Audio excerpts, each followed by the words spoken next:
We begin today the Gemara towards the bottom of Lamed Beis and Lamed Beis, 2 lines up from the bottom of the Amud. So it said before in the Mishnah, Hayu shtei kite edim. There are 2 groups of edim that can testify about a matter. Kafra harishayna. The first group of edim denied knowing this edus; they swore falsly. V'achakach kafra shniya. Then the second group also swore falsely about this. So the Mishnah said that both of them are chayiv for the shvuah because each one is independent and they could have testified about the money matter. So the Gemara asks in this, Bishlai mishniyat is chayiv. It's understood why the second group will be chayiv because the kafra la rishayna. Once the first group denied knowing this eidos, so they're the only ones left with knowledge about this matter. So if they're not going to testify, they're causing a money loss. But the first group of Edim that deny knowing anything, why would they be chayiv? Hakai mishniya. The second group of Edim are still around, so the first group can say even after we denied that we don't know any eidos, but we're not causing any loss. There's another group of Edim that are available to testify. Omar Ravina, so Ravina explains, Hacha b'may askinon. Here, what is the Mishnah talking about? Kagain shahaisa shniya b'shas kfiras rishayna krayvin b'neshesein. While the first group of Edim was denying that they don't know anything about this, the second group of Edim were actually not exactly available to testify about this because those 2 Edim were married to sisters. So they're related through this by the fact that they're married to sisters and they can't testify about this matter. Now, what's the Mishnah saying? The Chiddush here is as follows. The sisters, the wives that are married to, are about to die. So, Ma'od Teimeh, I would think to say that we have a rule, Roiv Geisesim Lemisa. Most people that are at that stage, that they're about to die, actually end up dying. So therefore, I would think that over here, it's as if they died already. And therefore, the second group of Edim, although they're married to sisters, it's as if their wives died already. So therefore, they're not relatives anymore. And they're able to testify. So if so, the first group that denies knowing anything should be pater, because there's a second group available to testify. Kamash Mulan, therefore the Mishnah here says that in such a case, they will be chayiv, and the reason is, in one gersa that we have it here in the Gemara, hashte mia loy shachiv. Now, the fact is that the wives of the second group of Edim, sisters, did not die yet, and therefore they are not available to say the Eidos, and therefore when the first one denied it, they were the only ones that were available. So they're chayiv. And then, afterwards, what happened is, the wives of the second group died, and now the second group becomes kosher to testify, and therefore when they will deny and swear falsly, they'll also be chayiv a carbon. Okay, so there's a certain chiddush that comes out of this, that these Edim that are relatives to each other by marriage of their wives, even if while they were there at the story and they witnessed what happened, their wives were sisters, if their wives died later, they are able to be Edim to testify about this, even though b'shas ma'isa, when they saw it, they were not able to testify. A person comes to Edim and says, I want you to swear that if you're not going to come and testify for me, that I have so and so that owes me a pekadon. There's a deposit I gave him. This is the expression, the pasuk that's used for a loan. Gezel, he stole money from me. Va'aveda, a lost object that he has of mine. All of these things, I want you to testify for me. I know that you know Eidos about all these matters. And the Edim respond and say, Shvuah she'enon yehoidin l'cha Eidos. We swear we don't know any testimony for you, without elaborating all these details. So even though there were many details there, en chayav ala achas, they're chayav only once. Now, if the case though is that Shvuah, he says, come swear for me she'enon yehoidin sheyesh l'cha b'yad pleini, pekada, it's a sumisyad, the gezel, v'aveda. Oh, the Edim actually are saying, when they swear, they respond to him and they swear, they specify. We swear that we don't know about the pekadon, we don't know about the loan, we don't know about the gezel that he stole from you, ba'aveda, the lost object. So here, chayavan al kolachas v'achas, because when they swore falsely, they specified all the details. Why do they have to specify everything? He already said that I want you to swear for me about all these details. They want to swear specifically for each one of the details, so that they can be chayiv separately for each one. Similar halacha, mashbi ani aleichem. I want you to swear im loy tavoyu v'ta'idu, if you're not going to come and testify, sheyeshli biyad ploini, that so and so owes me a pekadin of chitin, se'ayrim v'kusmin, a pekadin of wheat, barley, and spelt. And the Eidim responded and said, Shvu she'enon yed locha edus. We swear we don't know any edus for you, and they didn't specify edus of what. And chayavin ala achas, they're chayav only once.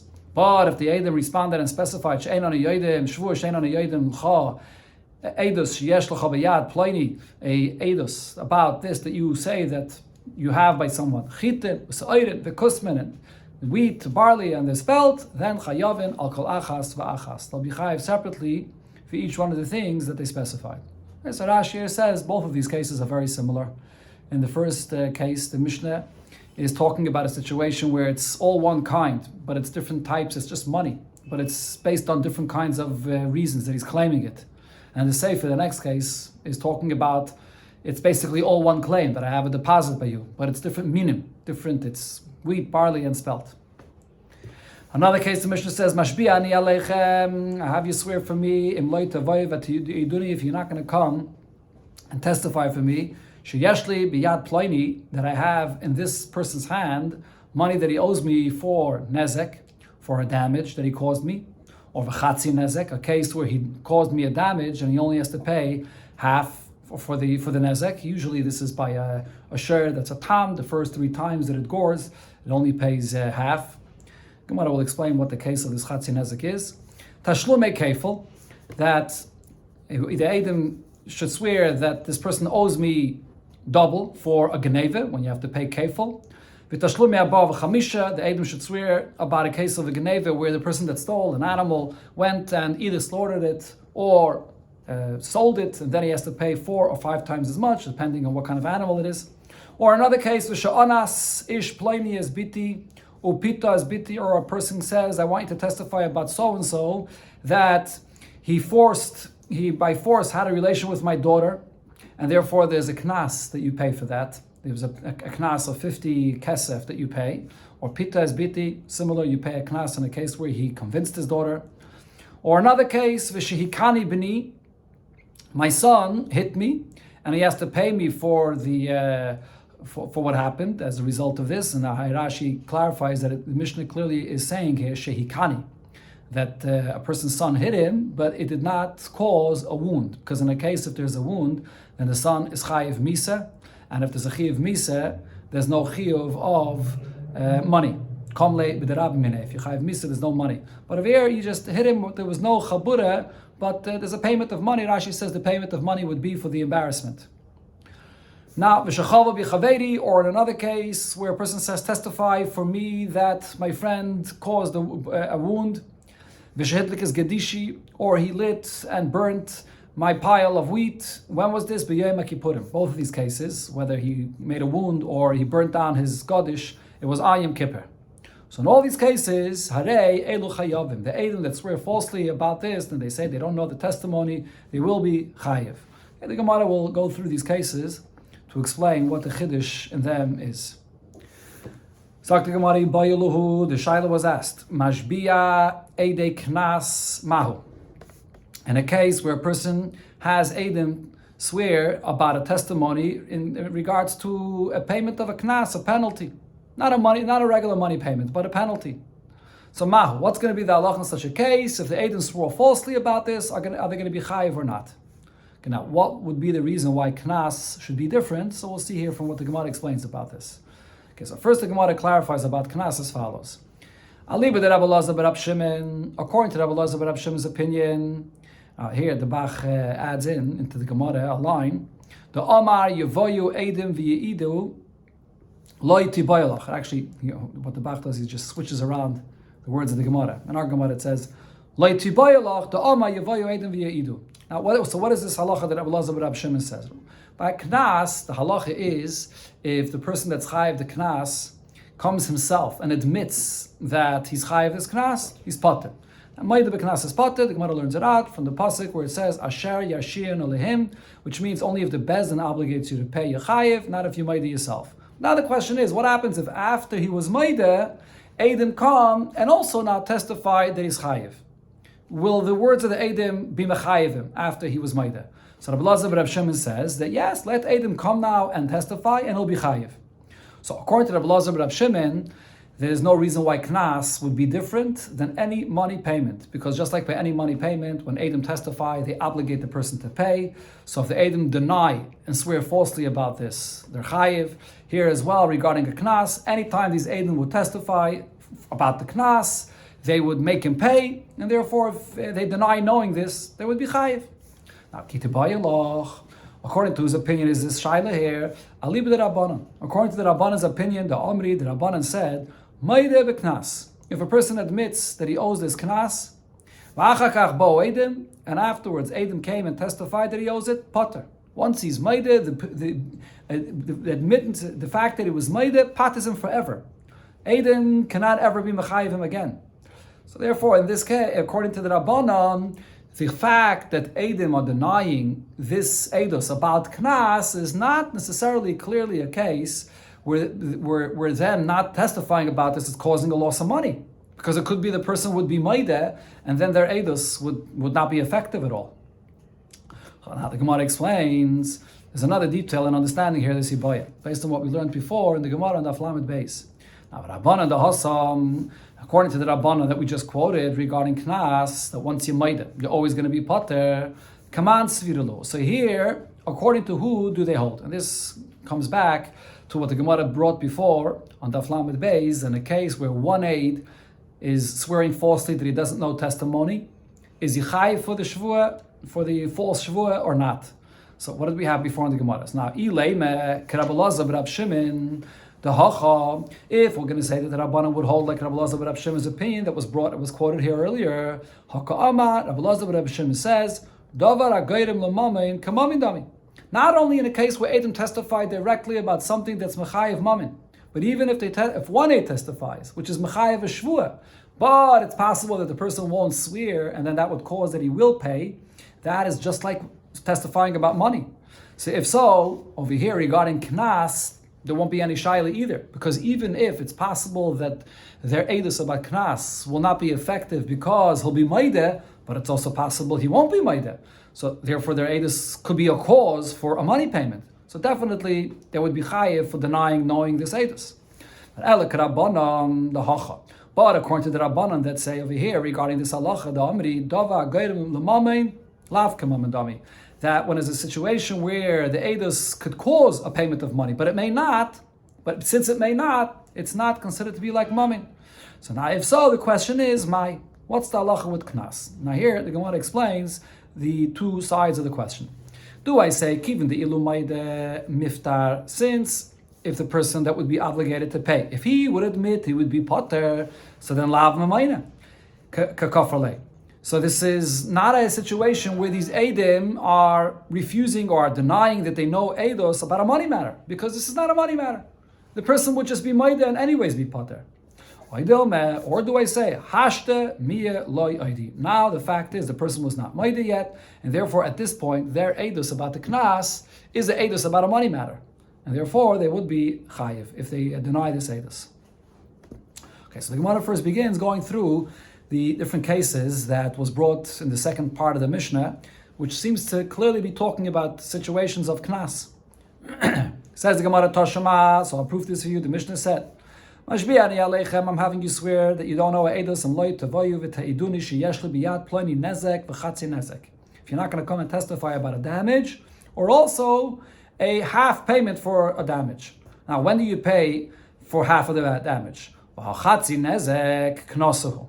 Chatzi nezek, and as I mentioned, chatzi nezek by damage is when the ox gores the first 3 times, he's a tam, and you only pay half of the damage. So this is considered to be a penalty, because really you should be potter, because the animal that gored is not expected to gore, and therefore it's not your obligation to pay, but there's a penalty. And so it's a knas, and the Mishnah says that you're chayiv for this. And says the Gemara, Kamanda Omar, Palganis Gimamayna. No, there's no proof for this. We could say that our Mishnah follows another opinion that says, over there in Baba Kama, it brings both opinions that when you pay chatzi nezek, it's actually a regular money payment. Really, you should pay full payment, but the Gemara, the Torah that is, has rachmanis on the person the first 3 times, and he pays only half. So it's considered to be a regular money payment. Okay, so says the Gemara, So this is a good answer if we follow like that opinion that the payment of this chatzi nezek is a regular money payment. El mandoma knasa, but according to the other opinion that it's a knas, what are we going to say? We have a pretty clear proof from the Mishnah that even for knas, you are high for the shvua, the fourth or false shvua. And as the Gemara, we can say that there's a different chatzi nezek. But chatzi nezek tzroidis, when you pay chatzi nezek, half payment for the damage in a case of tzroidis is when an animal is walking and it kicks pebbles with its feet as it's walking, and those pebbles went and damaged someone. So over there, the hilchase gemira law, it's halacha l'moshe misina that you only pay half, but the memainahu. But it's halacha l'moshe misina, it's a money payment, it's not a knas payment. And that's what our Mishnah could be talking about. So there's no raya from our Mishnah to the shaila regarding knas. Tashma says the Gemara, we can bring a raya from what the Mishnah said, tashlumi kefil. When they testify about the person that stole and he's chayiv to pay double. So to pay double is certainly a knas. And so the Gemara, Mishum Karna. The Mishnah over here is coming to say that in this case, the reason the Edom are chayiv is because of the principle, not the double payment. The chayiv for the keren. Sorry, the Mishnah went on and said v'tashlumi dalad v'hei, that the Edom are chayiv when they are not testifying about the payment of 4 or 5 times as much. That's also definitely a knas. So again, the Gemara says mishum karna. They're paying for the keren that they denied. The next case, the Mishnah says, Sha'anas ish pleni upita es biti, when so-and-so, by force or by convinced her, had a relation with his daughter, and he has to pay a knas to the father. So over here, this is a payment of 50 coins, a set payment of a knas, and the Mishnah says that you chayiv if you deny knowing about this story. And says the Gemara, there's actually another mode of payment there. Mishum baishes upagam. Besides the knas, you also pay for her embarrassment, and you also pay for her pagam, that she's not been defiled, and now that she's not a psula anymore, the value of her ksuba goes down. And there's according to the value of each individual girl, this is evaluated, and it's not a knas, this is a regular money payment. So the Gemara asks him this, if so, my kamash mulan, what is the Mishnah teaching me? What's the chiddush here with all these cases if the answers that the Gemara just said is true? That in all these cases, the reason the Edom that are denying knowing this Edis are chayiv is because it's all a regular money payment. So then what's the chiddush here? Kulam amaynahu, it's all money. So the Gemara says as follows. Reishe chad kamash mulan, the first part of the list of things that the Mishnah is saying here, there's one chiddush here. And then seife chad kamash mulan. In the second part of what the Mishnah says here, there's also one point which is a chiddush. Now, Reisha chad kamash mulan, in the beginning, there's a chiddush here, and that is the chatzi nezek tzreides memaynahu. The main chiddush over here is, regarding this case of chatzi nezek, that when you pay for the animal that kicked pebbles, the halacha l'moshe misinai, that you pay half, the chiddush of the Mishnah is that this is a money payment, and it's not considered to be a knas. So once it says this case, it already brings other similar cases. But the main chiddush is this, the case of chatzi nezek. Seifa chad kamash malon, and then in the additional things the Mishnah says afterwards, there's one point which is a chiddush, and that is the case of V'shehidlik es gadishi b'yoyim HaKippurim. When the Edom are denying a testimony about someone that lit someone's gadish, someone's wheat, on Yom Kippur. And in this case, he would be chayiv to pay, even though it's on Yom Kippur. And here there's a chiddush in this. What's the chiddush? La'fuke mai, what does it come to exclude? La'fuke mit Rav Nechunya ben Akana. It excludes from the opinion of Rav Nechunya ben Akana. The Tanya, as we learned in Abraisa, Rav Nechunya ben Akana. He would say that we compare payment for someone that damaged someone's property on Yom Kippur like a case where someone damaged someone's property and he was machal Shabbos. Chulu. What is it? Ma Shabbos chulu. So what does he say there? Just like by Shabbos, where when you burn someone's property, you chayiv misa, and there everybody agrees that there's the din of kamle b'derabmene. If you chayiv misa, you don't pay. Rav Nechunya ben Akana says that on Yom Kippur, you're not chayiv misa, but you chayiv koris. There's also the din of kamle b'derabmene. So our Mishnah, which is saying that you would be chayiv if you deny knowing this edus, our Mishnah argues with Rav Nechunya ben Akana, and our Mishnah says in the case where you chayiv koris, it does not pat you of paying the money, and therefore the Edom would be chayiv if they deny knowing this edus. And then once the Mishnah brings this case about Yom Kippur, it also brings the case about Ikani B'ni and so on, which comes along with that over there there's also no kamle b'derabmine. Okay, but the Gemara goes back now to the Ibaya. It tries to prove regarding knas. Are Edom chayiv when they deny knowing a edus about knas? Tashama, the Brisa says, Mashbi ani aleichem, I'm having you swear, Im loy tavoyu v'ti'iduni, if you're not going to come and testify for me, shahoitzi ish pleni shem ra'al biti, that so-and-so came into a Bezdin, and he said in Bezdin that I married your daughter, and your daughter was not a Basula, and it turned out that it was proven to be false.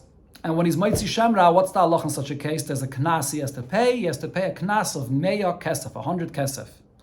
So now, his father wants these Eidim to come to a different Bezdin to testify about what happened in this other Bezdin. And at that Bezdin, they didn't get a chance to have this husband pay the knas he was supposed to pay. And now they're in a new Bezdin, and the father wants these Eidim to testify about this. And what happened in this case? The Eidim denied knowing it, and they denied falsely. Chayavin. The Eidim will be chayev for denying this. And then the Brisa goes on to say, Hoide mi piatzmai, if the husband himself came and was maideh in this new bezdin that they're in now, potter, he would be potter, as the halacha always is by knas. As mentioned before, if he's maideh himself, he's potter. But from the first statement that it says in this brisa, you clearly see that eidim that are testifying, or that actually deny that they know testimony about this knas, they're going to be chayiv. So we see that regarding knas, you would be chayiv. And so the Gemara, as we already pointed out before, this is not a shaila according to all opinions. Homani, we can say, who's this brisa going according to? Rabbi Elazar ben Rab Shimoni. It follows the opinion of Rabbi Elazar ben Rab Shimon, the Amar, that he said, Yavoyu Eidim v'yeidu, that even after the person admitted, if the Eidim come afterwards and testify that he owes this knas, he will be chayiv. So therefore, if the Eidim deny knowing this, they are definitely causing a loss of money. Our whole shiloh is only according to the Rabbanan that say that after you maideh, the words of the Eidim are not effective at all. But the Gemara asks on this, Eim Seifa, what did it say in the Seifa of the Mishnah, of this Brisa, that is, that Hoide meyatzmai potter. If the person admits himself that he was Maitzi Shemra in another Bezdin, because he admitted, he'll be potter. So now, the Gemara understands that means that once he's maideh, he's potter forever, even if Eidim will testify about this. So also on the Rabbanan, that's why it seems that from the Seifa of this Brisa, that's the Rabbanan's opinion, not Rabbi Elazar ben Rab Shimon, that say that even after he's maideh, he could still be chayiv if Eidim come. So the Gemara explains, no, that's not what the Brisa is saying. Really, Kula Rabbi Elazar ben Rab Shimon. As we explained, this entire Brisa is Rabbi Elazar ben Rab Shimon's opinion. And this is what the Brisa is saying, that Loi mishkachas lo hoide mi pi atzmai the potter, that when is it that if he admits himself will be potter, ela heicha deleke edim klal v'hoide ma'atzmai. Only if there's no edim to testify about this, and he was maideh himself, and he's the only source for this that is chayiv. There's no edim at all. Only then will it be potter. But if edim do come later, he will be chayiv. And the Mishnah, the Brisa that is actually saying this to explain the beginning of the Brisa. This is why if edim deny knowing this edus, they'll be chayiv on their false shvua, because their words could have been mechayiv this person to pay. Because even after he's maidev, they would testify he would be chayiv to pay. So therefore, there's no raya from this brisa.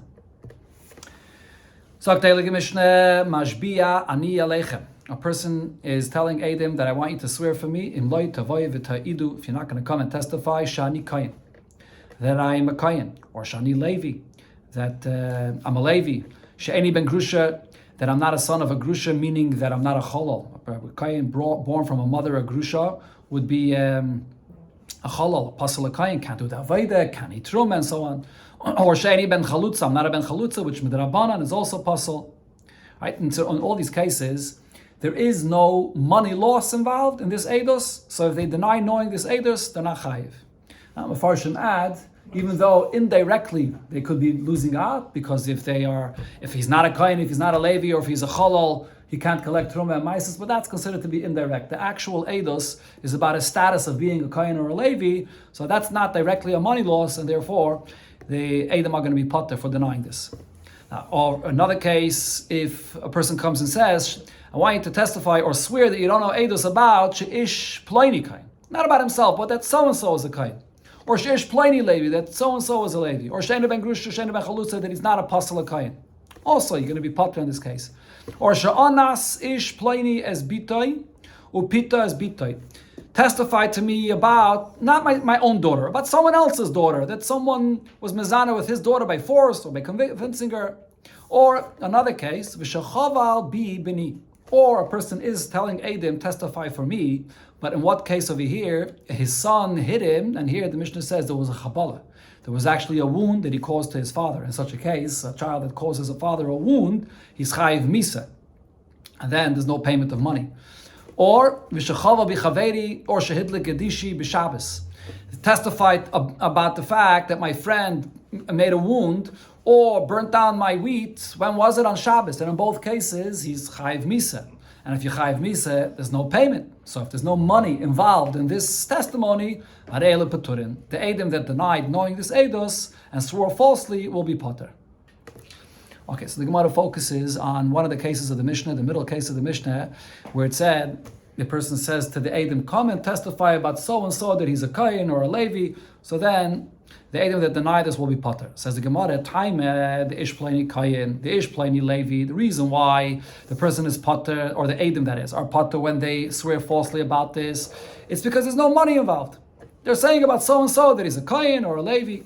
But now, it would be mashma from the Mishnah though, that Mana Pleni biyad Pleni Chayavin.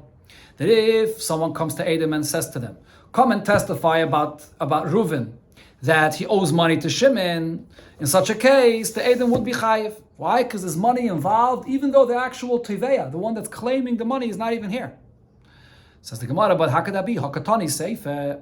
We learned in a Mishnah later, and the Gemara discussed this before already as well, that when are the Eidim chayiv if they swear falsely about an Eidos, that's at sheyishmu mipia Teveya. Only in a case when they hear from the Teveya, the claimant himself that comes and demands from the Eidim to testify about this, and they deny it, then they're chayiv. Over here, it's not the Teveya himself is not present at all. And so the Gemara Shmuel, so Shmuel explains the case over here is beba b'harsha. This person that's saying testify about another person that money is owed to him. The reason this person is saying it to the Eidim is because he has been given the rights to come and be in the Dintayre in his place. He has the power of attorney to come and represent this person, and therefore it's like the Eidim are denying it to the claimant himself. The better answer. Again, what? The better answer. And that is? That person, that Reuven owes Shimon money to Shimon money. And Shimon is saying to Levi, promise me that Shimon owes that person money. So it goes back to him. Okay, it could be. Okay. So the Gemara asks in this answer here, Baba Bar Shah, that this person has been given this power of attorney to represent the claimant, but Va'amri Nerdoi, didn't Nerdoi say that Loi Karsvina and Orchese Amataltali. We don't write an Orchese, which is this Harsha. Rashi says Orchese means when you give a person the power or the rights, the control over something, and you don't write it regarding a money payment, which is a movable item, regarding metaltalin. And the reason is because regarding metaltalin, for Eidim to sign on such a kind of document that I'm giving you the rights to go and collect this metaltalin that belongs to me, it looks like a lie. Because metaltalin is here today and gone tomorrow. Collect this metaltalin, who says it's even there, Bachlal? Who says it exists at all? So we don't write this harsha on a claim of metaltalin. So the Gemara answers, it depends. The kafre. When do we not write this harsha? When there's a claim for collecting money or any movable item, that's in a case where the defendant already denies this. So in such a case, we're not going to write it because he's denying the whole thing, and we don't even know if the metaltalin is here anymore. Avaloi kafre, but if he did not deny it yet, then kasvina. We give the power of attorney, we write this harsha for someone to go and collect it in the place of the real owner of this, and therefore that over here it's before he denied anything. That's regarding metaltalin. By karkois, you always write a harsha even if the other person denies it, because the karka is there, and therefore we can write this harsha based on the claim of this person. Because as long as that karka is always in place as it is, there's no problem to write the harsha. Okay, Ton Rabbanan. Here the Gemara brings a lengthy brisa that brings the source for this halacha that we saw in the Mishnah before and in the Gemara before a few times, that the whole halacha of Shavuos Eidos, swearing falsely about a testimony that one knows, is only if it's a testimony that there's money involved, and them not testifying is a loss of money. What's the source for this? So there's a few opinions here in this brayse. Tana Rabbanan, we learned in the brayse. Minayim, from where do we know she'ena kasem medaber ela b'tvias mamin? That the halacha of Shavuos Ha'edus only applies to a case where there's a claim of money, or there's a money loss involved. So Rabbi Eliezer says the answer is because Nemar Kan Oyin. It says over here, by the pasuk where it speaks about Shavuos Ha'edus, it says the term Oy in the pasuk twice, which the Gemara calls Oyin. As Rashi brings, it says in the pasuk, Oyra Oyoda, or he saw or he knew. And it also says, in another case, it says later by the Shavuos HaPekadon, actually, when a person swears falsely about a Pekadon, Oyin. It says there also twice the term Oy, Oy b'sasum esyad, Oy b'gezel, Oy arshak. So Mala alon ene medaber ela b'tvias mamin, just like there, it's speaking about a case of money. Afkan, so too by the Shavuos Ha'edus, ene medaber ela b'tvias mamin. The pasuk speaks about a false shvuah regarding an eidos that there's a claim of money. But the Gemara asks, there's another case where it says in the Torah twice Oy. Oyin the Ritzeach yichichu. Maybe learn out from the term of twice Oy that it says in the parasha by the Ritzeach. By the Ritzeach it says in the pasuk Oy be'eva hiko Oy hishluch olav b'tzdiya. So maybe learn from there.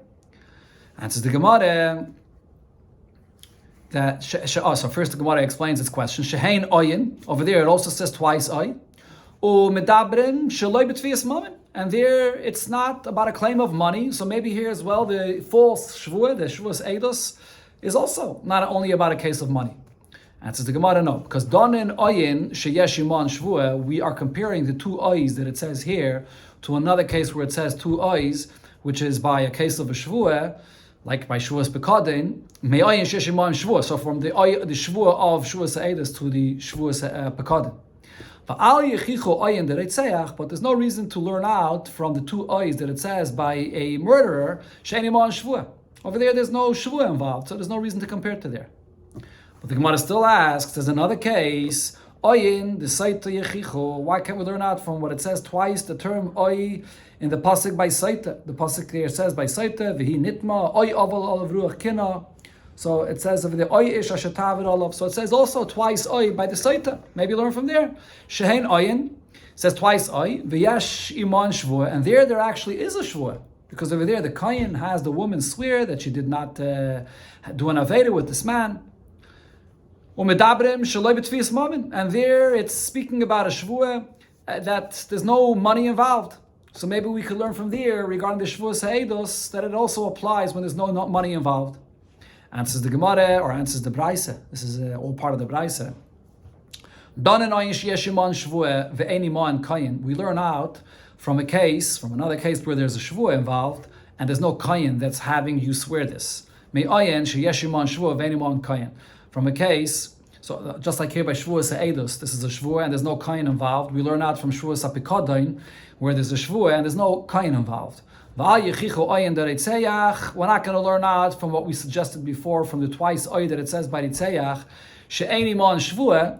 It doesn't say over there, there's nothing of Shavuah there, so there's no reason to compare it to there. And also, we're not going to compare from the twice oy that it says by Saita, over there, there is a Shavuah involved, but Yeshiman Kayin, that's unique. There's a Kayin that's administering this oath. Therefore, we don't learn from Saita, we compare Shavuos Ha'edus to Shavuos HaPekadon, that it's only when there's a money matter. This is the first opinion of the Braise, Rabbi Eliezer.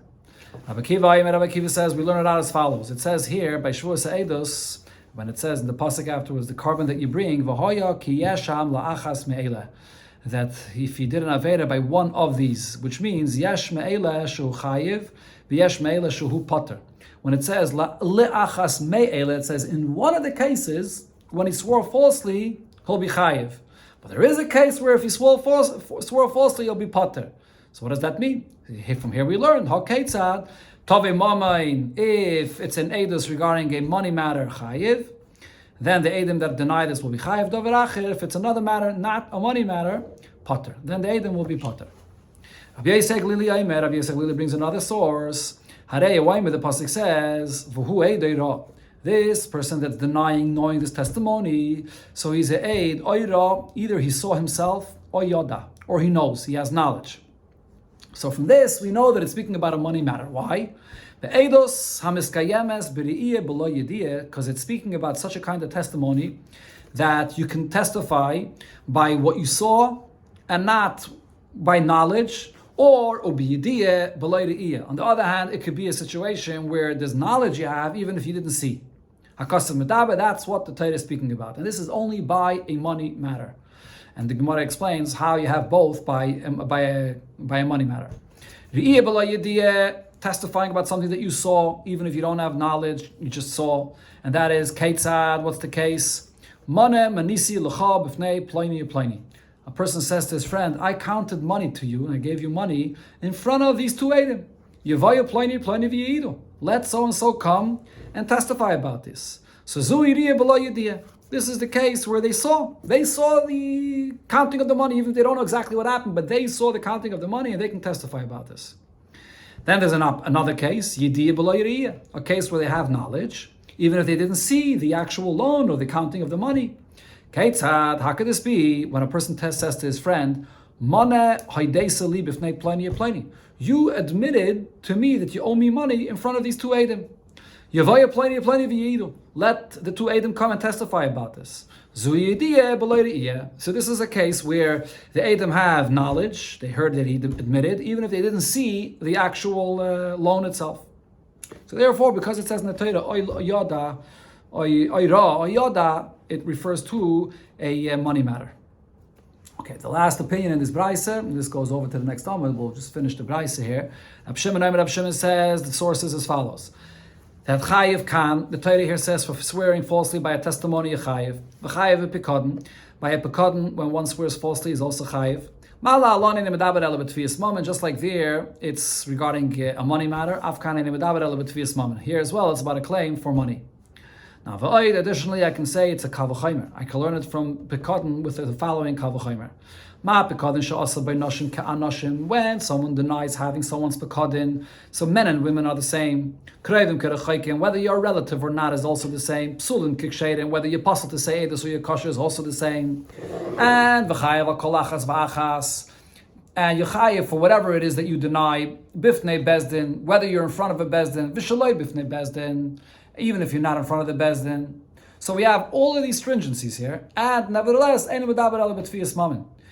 shvua that you chayev for by denying a pekadin is only when there's a claim of money. So eidos shalei asaba doesn't have all of these stringencies, because shalei asaba nashim kan nashim. By eidos you're not chayev if you're a woman that's possible to say eidos, and krevim kerechaykim, a relative is not like someone that's not a relative, and psulim kikshedim. If you're possible to say eidos, you're not going to be chayev. You only chayiv once, and that is b'fnei bezdin, and it has to be in front of the bezdin. The Gemara already discussed this before, all the details about this. So it's more lenient. And then, so definitely I would say that there's this limitation, that it's only regarding a eidos that relates to a money claim. Okay, what not the Braisa says, what Rab Shimon says, that we can refute this kavachaymer. And I can tell you, mal pikadon, when it comes to pikadon, that I see over there, there's two leniencies. Number one, sheken li asaba mushba kenishba, one that is listening to an oath, to a shvuah, and he did not say the shvuah himself. That's not the same like someone that swears himself. In the pasuk by Shavuos Sapakad, it only speaks about the person that's swearing himself. Okay, the Gemara will explain this later. Umezid keshaygig, by Shavuos Sapakad, one that is swearing falsely b'mezid is not the same like a shaygig. But when it comes over here by someone that swears falsely regarding a testimony, whether you're swearing yourself or someone else is saying the shvuah and you're accepting it, it's the same thing. And also mezid k'shaygig. Mezid and shaygig is the same. You chayiv a carbon by both of them. So I see that over here there's a bigger stringency. So therefore, lav dafka I can learn from this kavachaymer. So therefore, the Rab Shimon concludes and says, Talmud Leima, the pasuk says, techta l'gzeira shaveh. We have the two words of techta for gzeira shaveh. Nema kan, it says over here by the Shavuos ha'edos techta. V'nema lahalon, and it says also by when one is swearing falsely by the Shavuos ha'pekadon, it says the word techta. Ma lahalon enim medaber ela b'tvius mammon, just like there it's with a money matter. Avkan enim medaber ela b'tvius mammon. So to over here, it's talking about a money matter. Only then will you be chayiv. Until here is this braisa, and the Gemara is going to discuss the details of this braisa.